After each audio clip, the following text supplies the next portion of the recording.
अस्सलाम अलैकुम व रहमतुल्लाह व बरकातुहू। दोस्तों, आज का किस्सा निहायत इबरतनाक और सबक आमोज है। ये एक ऐसी औरत का किस्सा है जिसने अपनी ख्वाहिशात नफस के हाथों मजबूर होकर एक ऐसा गुनाह किया जो न सिर्फ इंसानियत बल्कि फितरत के भी खिलाफ है। ये वाकया हजरत उमर बिन खिताब रजी अल्लाह अन्हु के दौर खिलाफत का है। तो आइए सुनते हैं ये दिल दहला देने वाला वाकया। मेन स्टोरी जज्बाती अंदाज में खलीफा दुवम हजरत उमर फारूक रजी अल्लाह अन्हु की खिलाफत का जमाना था। एक दिन कुछ लोग एक औरत को गिरफ्तार करके दरबार खिलाफत में लाए। उन लोगों ने अर्ज किया, अमीरुल मोमिनीन, हमने इस औरत को बंदर के साथ बदफिली करते हुए देखा है। हजरत उमर ये सुनकर हैरान हो गए।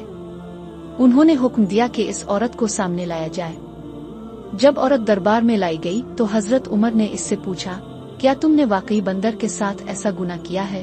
औरत ने शर्मिंदा होकर सर झुका लिया और कहा, जी हाँ, मैंने यह कबीह फेल किया है। ये सुनकर हजरत उमर रजी अल्लाह अन्हु का चेहरा गुस्से से सुर्ख हो गया। उन्होंने फौरन फैसला फरमाया, इस औरत को शहर के लोगों के सामने संसार कर दो ताकि आइंदा कोई भी ऐसी घिनौनी हरकत करने की जुर्रत न करे। चुनांचे इस औरत को ले जाया गया और इस्लामी कानून के मुताबिक इसे संसार रज्म करके दुनिया से रुखसत किया गया। लेसन धीमा फिक्र अंगेज अंदाज। मेरे अजीज भाइयों और बहनों, ये वाकया हमें एक बहुत बड़ी नसीहत देता है। जब इंसान अपनी हैवानी ख्वाहिशात के पीछे लग जाता है तो वो इंसान से भी गिरकर जानवर से बदतर हो जाता है।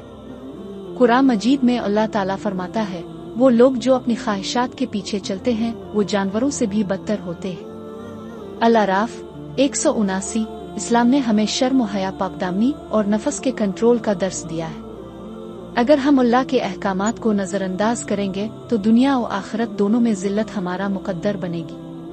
आउट्रो नर्म दावती अंदाज में, अगर आपको ये वीडियो पसंद आई हो तो इसे दूसरों के साथ जरूर शेयर करें ताकि हम सबको इससे इबरत हासिल हो। ऐसी मजीद इस्लामी और सबक आमोज वीडियोस के लिए हमारे चैनल को सब्सक्राइब करना ना भूलें।